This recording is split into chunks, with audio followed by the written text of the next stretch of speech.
नमस्कार साथियों, आज हमारे साथ बात करने के लिए उपस्थित हैं राकेश द्विवेदी जी। आप एनजीओ के संचालक हैं, सचिव हैं। आज हम इनसे एक सामाजिक समस्या के ऊपर बात करने चल रहे हैं। वो समस्या है जो लगातार आप देख रहे हैं काफी विकराल होती चली जा रही है। ये एक समुदाय के द्वारा खाद्य पदार्थों में थूकना, मूतना, इस विषय पर क्या है समाज का पक्ष, क्या है उनके धर्म वालों का पक्ष, क्या है न्यायपालिका का पक्ष, इन सब पे हम लोग डिस्कस करेंगे। इनकी भूमिका को लेकर के हम लोग आज चर्चा करेंगे। नमस्कार भाई साहब। नमस्कार। एक घटना अभी कुछ 1-2-4 दिन पहले लखनऊ में घटी। एक दूधिया जो मुसलमान है और वह दूध में थूकते हुए पाया गया, पुलिस ने उसे अरेस्ट की। ऐसी तमाम घटनाएं लगातार देश से लेकर प्रदेश में घट रही हैं और ऐसे कृत्य पर जो कि कहीं से भी उसे अच्छा कृत्य नहीं कहा जाएगा, पूरा विपक्ष इस पर चुप्पी साधे हुए है और जिस समुदाय का यह कार्य है वह समुदाय भी इस पे चुप्पी साधे हुए हैं। तो हम जो समाज के लोग हैं, जो किसी का थूका, किसी का मूता हुआ नहीं खाना चाहते हैं खाद्य पदार्थ, हम लोग क्या करें? बड़ा यह कष्टकारी है और यह विकृत मानसिकता का परिचायक है। बिल्कुल गलत है। ये इस तरीके से किसी की भावना को ठेस पहुंचाना, आहत करना, यह शायद मैं समझता हूँ बहुत गलत कृत्य है। और इस समाज को या उस तथाकथित जो कम्युनिटी है उसको इस तरीके की बातों को नहीं करना चाहिए और अपने परिवार के लोगों को संस्कार देना चाहिए। उसकी कह लीजिए तो उनको अपने फैमिली के अंदर जो है ट्रेनिंग देनी चाहिए कि ऐसा नहीं करना चाहिए। तो मुझे तो लगता है ये तो शायद उनके संस्कार में ही आता है, क्योंकि थूक को बड़ा पवित्र मानते हैं, चमत्कारी मानते हैं। हाँ, लेकिन यदि वहीं पर आप उसके उल्टे कहिए तो दूसरा शब्द जो आपने थूकने के बाद वाला कहा, यदि वही जो है इधर से लोग करके उनको दे तब कैसा लगेगा उनको? जी। लेकिन इस बात को लेकर के जो अभी सावन मास में जो कांवड़ यात्रा चलती है, जो शिव भक्त कांवड़िए हैं, उनके द्वारा एक अंगली उठाई गई है कि जो रास्ते में दुकानदार पड़ते हैं उनकी आइडेंटिटी उजागर की जाए, उनकी पहचान उजागर की जाए। हम लोग जिससे यह तय कर पाए कि हमें किसके दुकान से सामान लेना है, किसके दुकान से नहीं लेना है। क्योंकि जब व्यक्ति धार्मिक यात्रा में होता है या फिर धार्मिक यात्रा में हो या ना हो, उसके लिए पवित्रता मायने रखती है, खाद्य पदार्थों की स्वच्छता मायने रखती है। उसके ऊपर जब ये मांग उठती है तो जब सरकार, उत्तर प्रदेश की सरकार कहती है कि रास्ते में जो भी दुकानें पड़ रही हैं कांवड़ यात्रा की, उसमें जो दुकानदार हैं वो अपना पहचान लिखें, जो मालिक हैं वो अपना नाम लिखें। तो सुप्रीम कोर्ट कहता है कि ऐसा करना उचित नहीं है। तो क्या यह जो हमारा अधिकार है, क्या उसके विरुद्ध सुप्रीम कोर्ट का यह वो नहीं?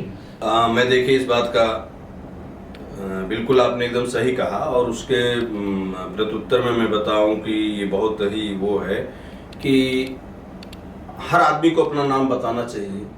नाम बताने में क्या है? क्या? दूसरी तरफ हमको अपनी जात भी बताने में क्या है? इसलिए कि एक तरफ हम माइनॉरिटी के होने के नाते रिजर्वेशन का लाभ लेने के लिए वहाँ पर तो सर्टिफिकेट लगाते हैं, एक तरफ हम क्या कहते हैं बैकवर्ड होने के नाते सर्टिफिकेट लगाते हैं, दूसरी तरफ हम क्यों इससे परहेज कर रहे हैं नाम बताने में? तो नाम तो बताना चाहिए। दूसरी बात जो आपने कहा, सुप्रीम कोर्ट ने यदि ऐसा कहा तो यह तो दुर्भाग्यपूर्ण है और ठीक है, एज ए पर लॉ क्या बोलते हैं, मैं उस पर भी बहुत तो नहीं करूंगा, सवाल तो नहीं उठता है। अवमानना की बात कर रहे हैं, अवमानना की बात कर रहे हैं, बिल्कुल गलत कर रहे हैं कि ये कौन सी अवमानना है भाई। नाम या तो ये एक तरफ ये भी कहो ना कि अब आप आज से कोई सर्टिफिकेट लगाने की जरूरत नहीं है। सुप्रीम कोर्ट इस तरीके से कैसे, सुप्रीम कोर्ट को अपने निर्णय की तो समीक्षा इसको करनी ही चाहिए, क्योंकि मैं यह तय करूंगा कि मुझे किसके दुकान से खाना है, किसके दुकान से नहीं खाना है। हाँ, ये मेरे अधिकार। सुप्रीम कोर्ट कैसे तय कर सकती है कि आपको चाहे जिसकी दुकान से खाना पड़े आपको खाना ही होगा, या क्या यह हम नागरिक के तौर पे मेरा अधिकार नहीं है कि मैं जिस दुकान से ले रहा हूं उसका मालिक कौन है, इसको जान सकूं? हाँ, आप बिल्कुल सही कह रहे हैं। ऐसे में एकदम कि सुप्रीम कोर्ट एकदम क्या खाओगे, क्या पहनोगे, कहाँ सोओगे और कैसे खाओगे, किसके यहाँ से खाओगे, किसके यहाँ से नहीं खाओगे, भाई इस तरीके से तब तो ये तो थोड़ा सा, तब तो सुप्रीम कोर्ट पर एक सवाल तो आता ही है कि आप भगवान नहीं हो जी, आप भगवान नहीं हो और हम जो है आपकी बात को, हर बात को नहीं मान सकते। फिर कहीं ना कहीं एक वो पैदा होगा, समाज में क्रांति फिर आएगी। इसलिए जो है सुप्रीम कोर्ट को भी और सबको, हम सबको जैसे अपने दायरे, बार बार एक जो समुदाय है जो ये करता है, जिसका यह एक संस्कार बनता चला जा रहा है, बार बार वह कहता है किसी मामले में कि हमारे धार्मिक भावनाओं का ख्याल रखा जाए। तो क्या यह हिंदुओं के लिए नहीं लागू होता है कि हिंदुओं के धार्मिक भावनाओं का ख्याल रखा जाए? ऐसे बात करें तो आप किसी के भावनाओं का ख्याल रखा जाए, किसी के अधिकार का ख्याल रखा जाए, ठीक बात है। मानवों का अधिकार होता है, लेकिन दानों का कोई अधिकार नहीं होता है। मानवाधिकार हमने सुना है, दानवाधिकार नहीं सुना है। तो दानव जो लोग हैं, ये दानवी प्रवृत्ति है, किसी के खाने में थूक देना, किसी के खाने में वो कर देना, ये तो दानों का है। तो दानों का फिर तो दूसरा रास्ता है, फिर वही रास्ता है जो सरकार कर रही है। यदि सरकार जो है किसी के धार्मिक भावनाओं का ख्याल रखते हुए यह आदेश देती है, तो सुप्रीम कोर्ट को इसके विरुद्ध आदेश देने की क्या जरूरत है? ये तो भड़काने की बात हुई ना। आप किसी एक भावना को, दानवीय भावनाओं को संरक्षित कर रहे हैं जी, और मानवीय भावनाओं को जो है वो दबा रहे हैं जी, तो निश्चित तौर पर विद्रोह होगा। वो खास समुदाय क्यों नहीं बोलता है, अपने लोगों को क्यों नहीं समझाता है? वो तो उनका एक, वो तो कई प्रकार के जिहाद चल रहे हैं ना, उनके कई प्रकार के जिहाद, तो उसी जिहाद में एक जिहाद ये भी है। तो इसको तो भारत क्या जो ये ट्रेंड चल रहा है थूक जिहाद का, क्या हाँ, उसका हिस्सा मानेंगे? वही उसका हिस्सा ही है। और लव जिहाद तो कौन जिहाद, कितने प्रकार के जिहाद हैं तो नाम ही नहीं मालूम है। तो अभी देखिए कौन छंगुर बाबा का अलग जिहाद चल रहा था। ये जो विपक्ष है अपना भारत का, हर बात पे तो बोलता है, अगर कोई बात मुसलमानों से जुड़ी हुई होती है, उनकी भावनाओं को ठेस पहुंचाती है, तो विपक्ष बड़ा ख्याल रखती है, इस मुद्दे को बड़ा बनाती है, बड़ा उछालती है। क्या विपक्ष जो हिंदुओं के धार्मिक भावनाओं के विरुद्ध जो ये षड्यंत्र हो रहा है, जो उनके अधिकारों को कुचला जा रहा है, क्या विपक्ष को इस पर नहीं बोलना चाहिए? विपक्ष को बोलना चाहिए, लेकिन फिर बात आकर के वहीं रुकते है ना कि विपक्ष का वोटर कौन है। सारी राजनीति जो है वो सारा कुछ जो है आकर के टिकता है वहां पर। और इसलिए अभी आपने देखा ना कि बिहार में एक यादव के बच्चे का हाथ ही काट दिया गया। उस जगह पर कोई नहीं बोलने को तैयार है, न लालू बोलेंगे, न पप्पू बोलेंगे, न गप्पू बोलेंगे, कोई बोलने को तैयार नहीं है। बड़ी बात यह है कि सुप्रीम कोर्ट ऐसे कोई भी मामले में कुछ भी कह देता है जो कि उसका जो फैसला होता है वो ठीक नहीं होता है। तो क्या हम लोग एज ए नागरिक या एज ए कम्युनिटी, क्या हमको इसका विरोध नहीं करना चाहिए? या फिर उनका जो फैसला अंतिम मान लिया जाता है सुप्रीम कोर्ट का, क्या ऐसा फैसला अंतिम माना जाना चाहिए? क्या उनको भगवान जैसा ट्रीटमेंट, जो अपने को भगवान मनवाना चाह रहे हैं जनता से, क्या उनको भगवान जनता मान ले, या सुप्रीम कोर्ट को सुधारने के लिए कोई उपाय ढूंढे? देखिए, ऐसा है कि जनता को हर समय जनता ने परिवर्तन किया है, हर समय, शुरू से लेके आज तक। आगे भी जनता करेगी। ये सुप्रीम कोर्ट के निर्णय को अंतिम निर्णय मान लेना,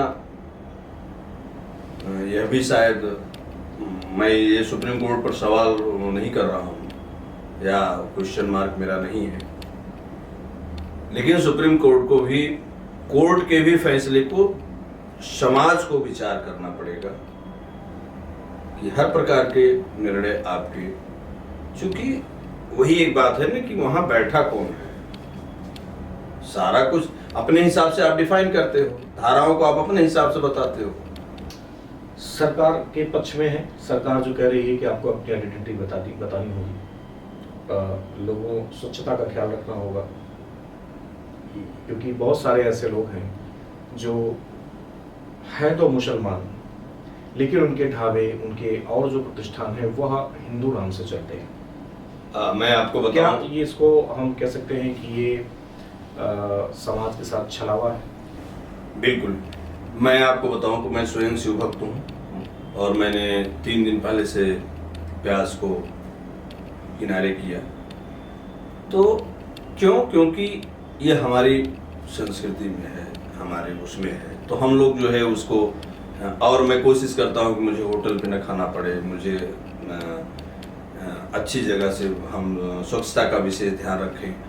तो जबकि मैं सामान्य रूप से हूँ, लेकिन एक किसी पर्टिकुलर एक विशेष एक उद्देश्य को लेकर के कांवड़िए निकले हुए हैं, उनको बैजनाथ धाम जाना है, वहाँ पर जलाभिषेक करना है, और एक उनकी ये साधना चल रही है। तो साधना को भंग करने का काम राक्षस वृत्ति हमेशा करती रही है और वो कर रही है, और राक्षस को यदि संरक्षित करने का काम सुप्रीम कोर्ट कर रहा है तो मुझे नहीं लगता है कि सुप्रीम कोर्ट को, विपक्ष भी तो उनके इस फैसले का, योगी आदित्यनाथ जी के फैसले का विरोध कर रहा है। तो विपक्ष तो ऑलरेडी राक्षसी वृत्ति के लोग उसमें है ही। मैं तो बोलूंगा तो सीधे कि तो राक्षसों का जो है वही है, दानवाधिकार संरक्षित करने का काम कौन कर रहा है? तो जो करेगा दानवाधिकार के संरक्षण, तो दानव के रूप में श्रेणी में है, मानव के अधिकार को संरक्षित करिए, वो तो समझ में आता है, दानव के अधिकार का क्या। ठीक है, इस विषय पर तो मेरा ये मत है, मैं ये कहूँगा कि सरकार जो कार्य कर रही है बहुत ही अच्छा कर रही है। हर समुदाय के धार्मिक भावनाओं का ख्याल रखना जाना चाहिए, और देश की सुप्रीम कोर्ट से मेरा निवेदन रहेगा कि आप इस तरीके से उल जुलूल फैसले ना दें जो आपके न्यायिक तानाशाही को प्रदर्शित करता हो। नहीं तो समाज कोई ना कोई उपाय ढूंढेगा और आप जो अपने को भगवान से लिखा स्थापित करना चाहते हैं उसके खिलाफ कोई ना कोई आंदोलन जरूर खड़ा होगा। इन सब से बचना चाहिए। विपक्ष को भी हिंदू समुदाय की आवाज बनना चाहिए, उनके धार्मिक भावनाओं के लिए उनको भी आवाज उठानी चाहिए। और जो हमारे मुस्लिम समुदाय के लोग हैं, मेरा उनसे एक विनम्र आग्रह है कि आप लोग अपने लोगों को समझाइए और उनसे कहिए कि अगर आप थूक को पवित्र मानते हैं, अपने थूक को पवित्र मानते हैं, तो अपने खाने में थूक लीजिए। किसी दूसरे के खाने में, किसी दूसरे के खाद्य पदार्थ में थूकने की कोई जरूरत नहीं है। ये थूक के प्रति आपका कोई स्नेह होगा, कोई लगाव होगा, कोई चमत्कार आप जानते होंगे, तो अपने तक सीमित रखें, किसी और को इससे प्रभावित न करें। धन्यवाद।